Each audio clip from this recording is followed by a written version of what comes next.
Kung ang pag-uusapan ay ang sinaunang konsepto ng paglilinis ng ngipin, ang mga ancient Egyptians at Babylonians ang unang naitalang gumamit ng tinatawag na chew sticks noong 3500-3000 BC. Ang chew stick ay isang sanga ng puno, karaniwang mula sa puno ng Salvadora persica o miswak na kasing laki ng lapis. Nginunguya ang isang dulo nito hanggang sa maging parang fibers o bristles na siyang ginagamit na pangkuskos sa ngipin. Narito ang timeline ng ebolusyon ng sipilyo.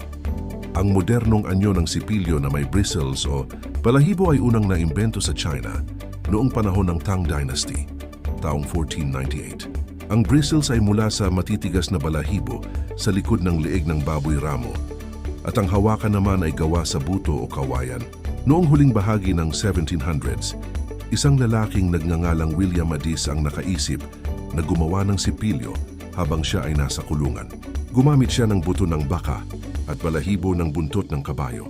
Paglabas niya sa kulungan, itinayo niya ang unang kumpanya na nag-mass produce ng sipilyo, ang kumpanyang Wisdom Toothbrushes, na buhay pa hanggang ngayon.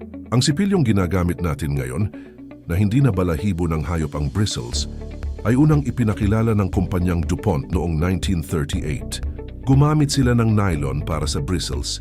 Tinawag itong Dr. West's Miracle Tuft dahil mas malinis ito at hindi madaling kapitan ng bakterya kumpara sa buhok ng hayop.